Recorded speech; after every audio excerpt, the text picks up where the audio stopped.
నమస్తే, welcome to నిఘా news. GST తగ్గింపు ద్వారా వినియోగదారులకు మరింత మేలు చేకూరుతుందని పశ్చిమ నియోజకవర్గ శాసనసభ్యులు ప్రభుత్వ విప్ గణబాబు పేర్కొన్నారు. శుక్రవారం గోపాలపట్నం తెలుగుదేశం పార్టీ ఆఫీసులో నిర్వహించిన జీఎస్టీ అవగాహన సదస్సులో ఆయన ముఖ్య అతిథిగా పాల్గొని మాట్లాడారు. గతంలో 4 స్లాబులుగా ఉన్న జీఎస్టీను కేవలం 2 స్లాబులకే పరిమితం చేయడం ద్వారా వినియోగదారులకు మరింత మేలు చేకూరుతుందని పేర్కొన్నారు. కేవలం 5% 18% జీఎస్టీలు మాత్రమే ఇప్పుడు ఉన్నాయని, ఆ తర్వాత అనేక నిత్యావసర వస్తువులకు 0% జీఎస్టీ కల్పించారని, కేంద్ర ప్రభుత్వానికి రాష్ట్ర ప్రభుత్వానికి కృతజ్ఞతలు తెలియజేస్తూ వ్యాపారస్తులు తగ్గింపు జీఎస్టీ వివరాలను విధిగా వాణిజ్య కేంద్రాల ముందు ప్రదర్శన చేసి వినియోగదారులకు తెలియజేయాలని కోరారు. సరే, మీరు అందరూ జంక్ ఫుడ్ తినేవాళ్ళు కూడా ఉన్నారు, పిజ్జాలు కూడా 5% తగ్గింది. వెన్న, నెయ్యి ఇవన్నీ కూడా 12% ఉండేది, అది 5% చేశారు. అంటే ఇక్కడ 7% తగ్గింది.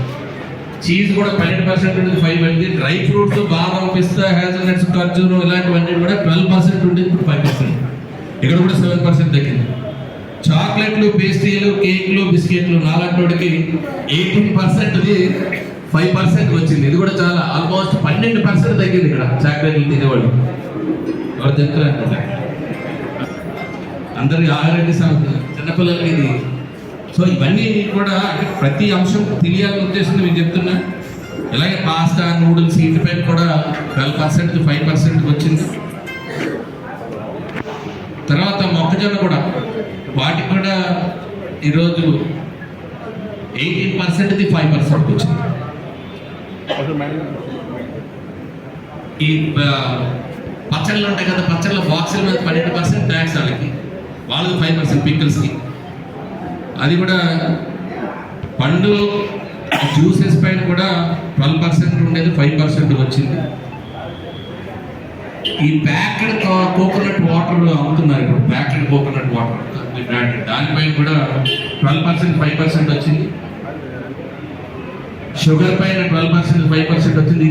అంటే రెగ్యులర్గా మనం వాడేవి, షుగర్ వాడతాం.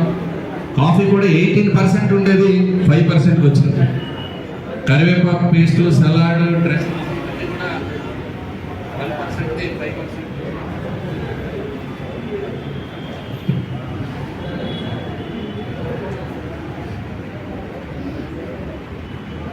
సూప్లు ఇట్లాంటి వాటిపై కూడా 18% నుంచి 5% వచ్చింది. బేకింగ్ పౌడర్ కూడా 12% 5% వచ్చింది. చేసి పార్సల్ చేసి బయటకి ఇచ్చే వాటిల్లో కూడా అదే అన్నాను, వ్యాపారస్తులకి అడ్వాంటేజ్ అండి.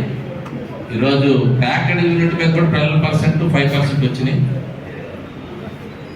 ఇంకా ఆల్కహాల్ కాకుండా ఉన్న వాటిపైన, అంటే డ్రింకింగ్ వాటర్ 20 లీటర్స్ దానిపై 12% 5% వచ్చింది. బాదం పాలు కానీ, జీడిపప్పు పాలు కానీ, కొబ్బరి పాలు కానీ, అవిసి పాలు, బియ్యం పాలు, ఇలాంటి ఓట్స్ కానీ ఇవన్నిటి మీద 18% 5% వచ్చింది. అలాగే కార్బొనేటెడ్ జ్యూసెస్ ఈరోజు అమ్ముతున్న వాటిలో 12% 5% వచ్చింది. ఈ మిల్క్ ప్రోడక్ట్స్ ఏమున్నా అవి 12% నుంచి 5% చేస్తారు. మీరు అన్నట్టు టాయిలెట్స్, టూత్ పేస్ట్, బ్రషెస్ ఇవన్నీ కూడా, సోప్స్ అన్నిటిపైన 18% ఉండేదండి గతంలో, ఇప్పుడు 5% చేశారు. ఇక్కడ మనకు మేజర్ ఉంది. అలాగే హెయిర్ ఆయిల్, షాంపూ, పౌడర్స్ ఇవన్నీ అందరికీ ఆడవాళ్ళకి ఎక్కువ ఉంటుంది. మీ ఖర్చు కూడా ఆడవాళ్ళకి ఎక్కువ తగ్గుతాయి. వాటి అన్నిటికీ ఫేస్ పౌడర్స్, మగవాళ్ళకి షేవింగ్ క్రీమ్స్, లోషన్స్ అన్నిటి మీద 18% నుండి 5% వచ్చింది. టూత్ పౌడర్, టూత్ పేస్ట్ అన్నిటికీ కూడా అవి కూడా 5% వచ్చేసినాయి, 18 ఉండేవి. అంటే ఇవన్నీ ఉన్నాయి. ఎంత ట్యాక్స్ కట్టే ఎవరికి తెలియదు. నేను చెప్తాను కదా, మా నాన్న ఎప్పుడు చెప్తుంటే 18% ట్యాక్స్ ఎంతవరకు దీని మీద కట్టేవాళ్ళు వాళ్ళకి తెలియదు. ఇంకా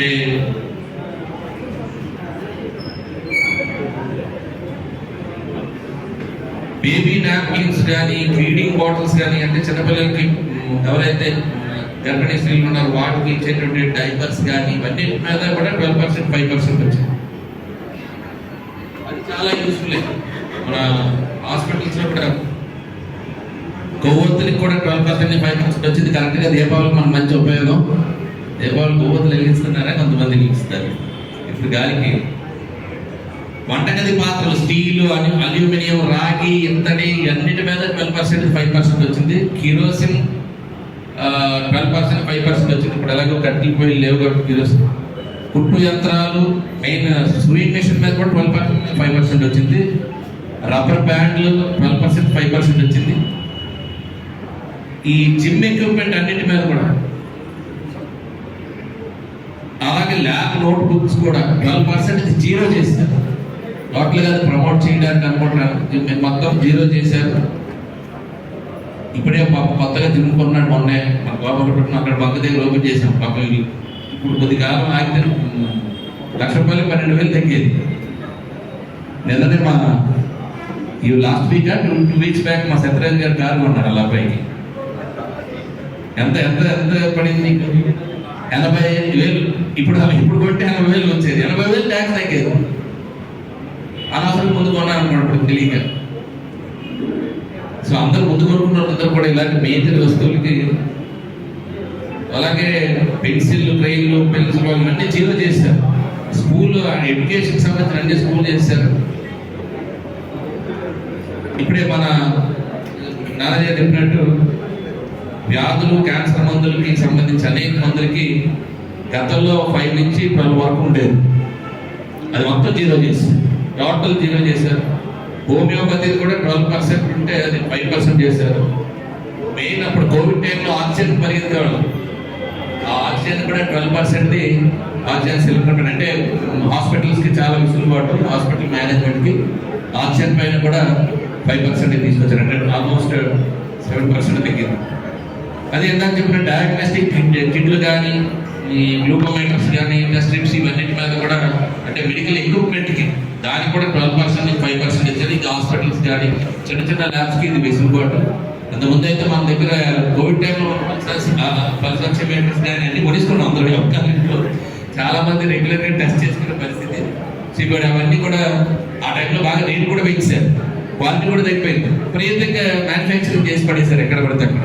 మాస్క్లు ఇవన్నీ కూడా ఇప్పుడు వాటన్నిటి మీద సర్జికల్ సంబంధించినవన్నీ కూడా థర్మామీటర్స్ కానీ ఇప్పటికీ వాటన్నిటి మీద తగ్గి, ఇప్పుడు రైతులకు వచ్చేటప్పటికి మన దగ్గర లేదు. కానీ వాళ్ళందరికీ కూడా ట్రాక్టర్స్ కానీ, మొత్తం బ్రేక్స్, వాళ్ళ మెటీరియల్ అంతా దానికి సంబంధించిన స్పేర్ పార్ట్స్ అన్నిటికీ తగ్గినాయి.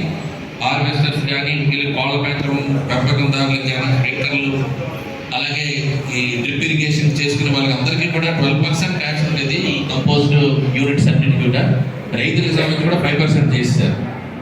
ఇక్కడికి వస్తే బైకులు 28% ఉండేది, అది 18% చేశారు. అంటే 10% ట్యాక్స్ తగ్గిపోయింది బైకుల పైన. బైకులు, స్కూటీలు ఇవన్నీ కూడా 3%.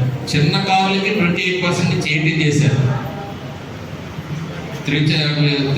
అంటే ఆటోస్కి 28-18 చేశారు, అంటే 10% తగ్గించారు. ఈ ప్రయాణికులు వెళ్ళే 10 సీట్ల వెహికల్స్ అంటే క్యాబ్స్ లాంటి వ్యాన్లు కూడా 10% తగ్గించారు, 28.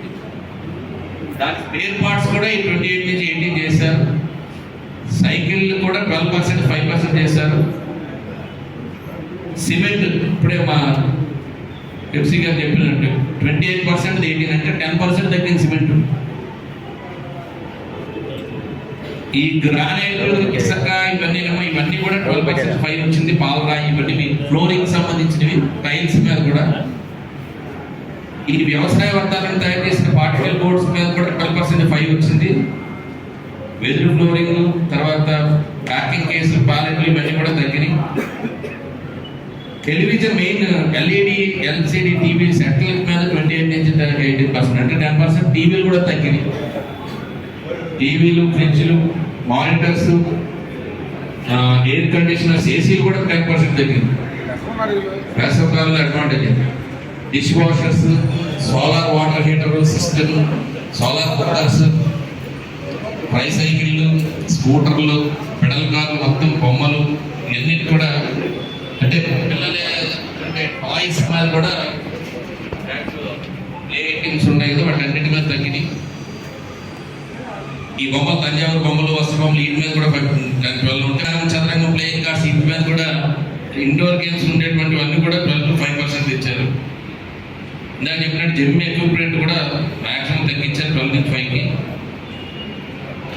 ఇత్తడి, రాగి, అల్యూమినియం కళాకృతులు అంటే వాళ్ళ కళాకారులు ప్రోత్సహించడానికి అది కూడా 12% 5కి. పెయింటింగ్ ఆర్ట్స్ కానీ వాటి మీద కూడా ట్యాక్స్ తగ్గించారు. మన దగ్గర ఆర్టిస్ట్ ఏదైనా ఓవరాల్గా కూడా అన్ని సెక్టార్ని కలుగుతుంది. చిన్నపిల్లలకు కానీ, అదేవిధంగా అంటే ఇండస్ట్రీ సైడ్ కానీ, హాస్పిటల్స్ కానీ, ఏ రంగం కూడా వదిలిపెట్టకుండా అందరికీ కూడా వెసులుబాటు కలిగిస్తూ వ్యాపారం వృద్ధి చెందాలి.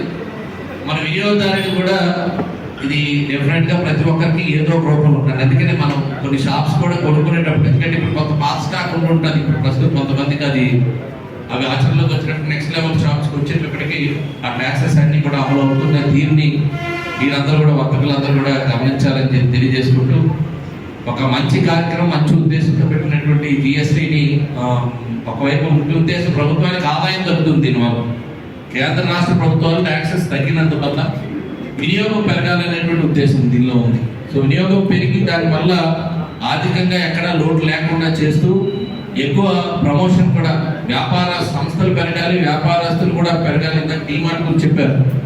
డీమార్ట్ లాంటి వాళ్ళు, లేదా బ్లింకిట్ లాంటి వాళ్ళు, లేదా ఇతరత్ర కొన్ని వ్యాపారాలు వచ్చి ఆన్లైన్ వ్యాపారాల వల్ల, లేకపోతే ఇతరత్ర సౌకర్యాల వల్ల కొన్ని వ్యాపారాలు ఇబ్బంది అవుతున్నాయి. సో వాటికి కూడా ప్రత్యామ్నాయంగా వాళ్ళకి వెసులుబాటు, అక్కడ ట్యాక్స్ ఎగ్జంప్షన్స్ వల్ల ఇచ్చేటువంటిది, అక్కడ ట్యాక్స్ ఎగ్జంప్షన్స్నే వాళ్ళు తక్కువ కత్తిస్తున్నారు. ఆ ట్యాక్స్ ఎగ్జంప్షన్స్ నేరుగా ప్రతి షాప్ ఇవ్వడం వల్ల వినియోగించుకోవాలనేటువంటిది మన ఆలోచన, చంద్రబాబు నాయుడు గారి ఆలోచన. ఎందుకంటే మనం కూడా ఇది యాక్చువల్ సెంట్రల్ గవర్నమెంట్ తీసుకున్నటువంటి నిర్ణయాన్ని పూర్తి స్థాయిలో ఏ నిర్ణయం తీసుకున్నా మనం అమలు చేయడంలో మనం ముందు ఉండాలి ప్రతిదాన్ని. సో ఏ పథకం వచ్చినా రాష్ట్రంలో ఎక్కువ మోతాదులో వారికి అందించాలనేటువంటి ఉద్దేశం. మీ అందరికీ తెలుసు, అప్పుడు వెంకయ్యనాయుడు గారు అర్బన్ మినిస్ట్రీ ఉండేటప్పుడు, హౌసింగ్ మినిస్ట్రీ ఉంటే సెంట్రల్ గవర్నమెంట్లో దేశంలో అంతా కలిపి దేశం అంతా 10 లక్షల ఇల్లు శాంక్షన్ చేస్తే 2 లక్షల ఇల్లు మన రాష్ట్రానికి వచ్చింది. దానికి కారణం ఏంటంటే 4 లక్షలు రాష్ట్రానికి వచ్చి అందులో 2 లక్షలు మన విశాఖపట్నంలో ఎందుకు శాంక్షన్ తీసుకోగలిగామంటే, వారు ఒక ప్రపోజల్ పెట్టారు. రాష్ట్రం దేశం అంతా ఎవరైతే అర్హత ఉన్నారో వాళ్ళు ఒక నమోదు చేసుకోవాలి, ఆన్లైన్ ఒక పోర్టల్ పెట్టి ఇల్లు లేని వాళ్ళందరూ కూడా అందరూ నమోదు చేయాలంటే అప్పుడు ఎవరైనా మన కలెక్టర్ గారు ఉండేవారు. వాళ్ళు ఒక సైట్ ఓపెన్ చేసి ప్రతి ఒక్కరు ఇల్లు లేని వాళ్ళు P1, P4, P2, P3 అలా పెట్టి, అంటే poorest of the poor 1 list పెట్టుకుని అట్లా నమోదు చేయడం వల్ల ఎక్కువగా నమోదు చేసుకుని ఆన్లైన్లో ఉండేటువంటి వారు మనం ఉన్నాం. 2015 టైంలో ఒక సంవత్సరంలో ఎక్కువగా మన రాష్ట్రంలోనే నమోదు కార్యక్రమం పెద్ద ఎత్తున చేస్తున్నారు. కాబట్టి శాంక్షన్స్ ఇవ్వగానే ఎవరైతే ఆన్లైన్లో కనబడ్డారో వాళ్ళందరికీ మందులు వచ్చాయి, అందులో మన రాష్ట్రం వచ్చింది. సో ఏదైనా అవకాశాలు వచ్చినప్పుడు ఆ అవకాశాన్ని వినియోగించుకోవడం, మన రాష్ట్రం అందులో ముందు ఉండాలనే ఉద్దేశంతో తీసుకున్న నిర్ణయం వల్ల ఏ రకంగా అయితే గతంలో వచ్చింది, ఇది అనుభవం చెప్తున్నాను. అదే రకంగా ఇప్పుడు కూడా మనం గ్రాంట్స్ విషయంలో అనేక మార్లు మనం అక్కడికి వెళ్ళిన ప్రతిసారి కూడా ఈరోజు కేంద్రం నుంచి ఏదో ఒక నిధులు రాబట్టుకుంటున్నాం. ఈరోజు రైల్వేస్ నుంచి కానీ, నేషనల్ హైవేస్ కానీ, లేదా ఇతరత్ర కనెక్టివిటీ అనేక అంశాలు ఈరోజు రాష్ట్రంలో ఒక్కొక్క దానికి నిర్ణయాలు తీసుకొని ఈరోజు వేరియస్ స్టేజెస్లో అవన్నీ ఉన్నాయి. విశాఖపట్నం అయితే ఐటీ రంగం కానీ, మీకు తెలుసు మోడీ గారు 2 సార్లు వచ్చారు, యోగాంధ్రకు వచ్చారు, అంతకుముందు శంకుస్థాపనకు వచ్చారు.